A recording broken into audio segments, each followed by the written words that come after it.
So friends, आज की इस वीडियो में हम बात करने वाले हैं फ्यूचर परफेक्ट टेंस के बारे में।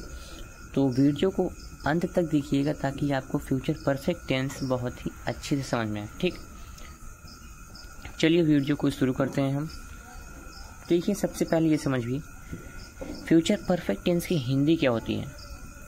तो फ्यूचर परफेक्ट टेंस की हिंदी होती है पूर्ण भविष्य काल। क्या होती है? पूर्ण भविष्य काल। ओके, और पहचान देखिए, ऐसे वाक्यों के अंत में चुका होगा, चुकी होगी, चुके होंगे, या फिर या होगी, या होगा, ये होगी, ये होंगे जैसे शब्द दिया रहता है। तो कहने का मतलब ये है, अगर आपको कहीं चुका होगा, चुकी होगी, चुकी होंगी, या फिर या होगा, ये होगी, ये होंगे शब्द दिख रहा है, तो वहाँ पे फ्यूचर परफेक्ट टेंस होगा। ठीक, अब बात करते हैं इसके हेल्पिंग वर्ब के। तो हेल्पिंग वर्ब इसमें देखिए दो होते हैं, विल हैव होता है, एक शैल हैव होता है, और इसमें मेन वर्ब जो होता है, मेन वर्ब का थर्ड फॉर्म लगता है इसमें। ठीक, तो चलिए आते हैं हम अफर्मेटिव सेंटेंस पे। और फॉर्मूला देखिए इसका, सब्जेक्ट प्लस विल अपान shall plus have plus verb का third form plus object plus ETC। ठीक, ये हो गया हमारा फॉर्मूला। सबसे पहले हमको लिखना है सब्जेक्ट, उसके बाद लगाना है विल अपान शैल में से एक लगाना है, उसके बाद हैव लगाना है, फिर वर्ब का थर्ड फॉर्म लिखना है जो भी उसमें वर्ब दिया हो, फिर ऑब्जेक्ट इसमें लिखना है जो भी वो ऑब्जेक्ट दिया हो उसमें। ETC अगर आया तो ETC आप लगाना, नहीं दिया तो नहीं लगाना। ठीक, और लास्ट में फुल स्टॉप तो लगाना ही है।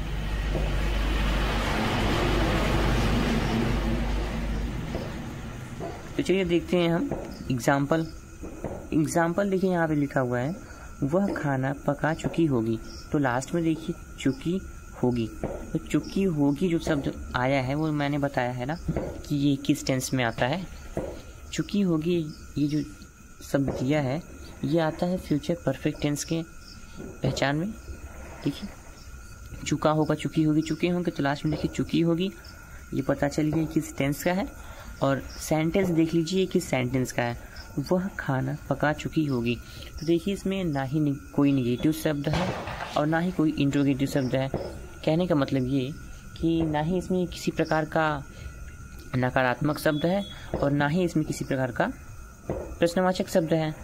ये सिंपल सेंटेंस हो गया ना, इसको हम अफर्मेटिव सेंटेंस भी कहते हैं। ठीक, अब बात करते हैं हम इसको कैसे ट्रांसलेट करेंगे। तो सबसे पहले देखिए वह की वर्ड मीनिंग लिखना है हमको। सब्जेक्ट इसमें वह है और वह की वर्ड मीनिंग यहाँ पे सी। ठीक, सी क्यों हुआ? क्योंकि यहाँ पे देखिए लास्ट में होगी अर्थात फीमेल प्रकट हो रहा है यहाँ पे। ठीक, इसलिए यहाँ पे हम सी लिखेंगे। अब सी के बाद देखिए विल अपान शैल में से एक लेना था, तो सी के अनुसार हमने विल लिखा है। ठीक, अब विल के बाद देखिए प्लस हैव है तो हैव मैंने लगा दिया। ओके, ठीक है। अब देखिए वर्ब का थर्ड फॉर्म लेना है हमको, तो वर्ब इसमें देखिए क्या है, पकाना, और पकाना का वर्ड मीनिंग कुक होता है, और कुक में देखिए थर्ड फॉर्म लगाया तो इसलिए ईट लग गया। ठीक, कुकड हो गया। और लास्ट में देखिए क्या है, क्या पका रहे थे, खाना, तो खाना का वर्ड मीनिंग फूड, यहाँ पे ये ऑब्जेक्ट है। ओके, अब देखते हैं हम दूसरा वाला एग्जाम्पल। और सा कैमरा ऊपर करते हैं तभी दिखेगा।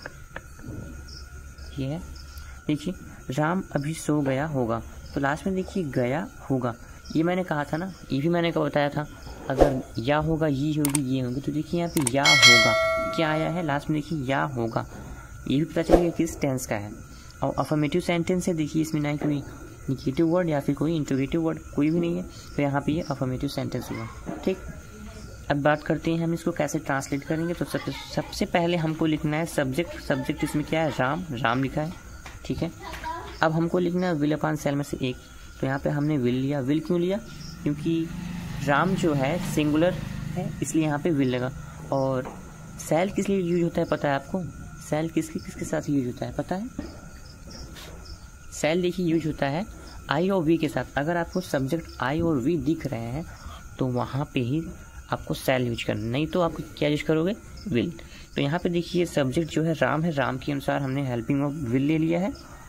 और विल के बाद देखिए हमको लगाना है हैव, राम विल हैव हो गया। अब उसके बाद लिखना है हमको वर्ब का थर्ड फॉर्म। वर्ब इसमें देखिए क्या है, सो गया। सोना का वर्ड मीनिंग क्या होता है, स्लीप। और स्लीप का कह रहा है थर्ड फॉर्म, तो स्लीप का थर्ड फॉर्म स्लेप्ट होता है। ये नहीं कि हम स्लीप का थर्ड फॉर्म ईड लगा के बोलना था, नहीं, स्लीप का थर्ड फॉर्म स्लेप्ट होता है। याद करिएगा, हमेशा याद रहना चाहिए ना। Ram will have slept. अब अभी देखिए यहाँ पे अभी सो गया होगा ना, तो अभी का वर्ड मीनिंग जो है यहाँ पे नाउ। यहाँ पे ऑब्जेक्ट इसमें नहीं दिया है, ये ETC है, अभी जो है ETC है, ठीक। Ram will have slept now, Ram अभी सो गया होगा। अब बात करते हैं हम एक तीसरा वाला एग्जाम्पल, अभी मैं आपको बना के दिखाता हूँ कैसे बनाना है इसको, ठीक। चलिए, राम स्कूल चला गया होगा। देखिए, राम स्कूल चला गया होगा। अब इसको ट्रांसलेट कैसे करेंगे, हम आपको लाइव दिखाते हैं कैसे ट्रांसलेट करना है, ठीक। देखिए, सबसे पहले हमको लिखना है, किसका स्पेलिंग लिखना है, सब्जेक्ट लिखना है। सब्जेक्ट इसमें देखिए क्या है, राम है, तो राम का वर्ड मीनिंग लिखेंगे हम राम। अब राम के बाद देखिए हमको क्या लिखना है, विल अपान सेल में से एक लेना है। तो हम इसमें से क्या लेंगे, विल लेंगे, क्योंकि हम सेल तो लेंगे नहीं, क्योंकि सेल जो है IOV के साथ यूज होता है। तो यहाँ पे हम राम विल करेंगे, ठीक, राम विल। अब विल के बाद हमको लगाना है हैव। अगर आप हैव नहीं लगा रहे हो ना, ठीक, अगर आप हैव नहीं लगा रहे हो तो वो फ्यूचर इंडिफिनिट टेंस कहलाएगा, ठीक। राम विल हैव, अब क्या कर चुका होगा, देखिए स्कूल चला गया होगा। राम विल हैव, इसमें जाना का वर्ड मीनिंग लिखना है अब, क्योंकि मेन वर्ब इसमें वही है, तो मेन वर्ब का थर्ड फॉर्म लिखना है। जाना का वर्ड मीनिंग क्या होता है, गो होता है, और गो का थर्ड फॉर्म गोन होता है, ठीक। राम विल हैव गोन, अब कहाँ चला गया होगा, स्कूल। स्कूल जो है यहाँ पे ऑब्जेक्ट बन के आया है, ठीक। क्या बन के आया, ऑब्जेक्ट। उसका कैमरा ऊपर करते हैं, दिख नहीं रहा होगा। Ram will have gone to school, last में फुल स्टॉप, ठीक। तो ये रहा आपका फ्यूचर परफेक्ट टेंस, ठीक, फ्यूचर परफेक्ट टेंस का अफर्मेटिव सेंटेंस। एक बार फिर से देखिए, पहचान देख लीजिए। ऐसे वाक्यों के अंत में चुका होगा, चुकी होगी, चुके होंगे, या फिर या होगा, ये होगी, ये होंगी।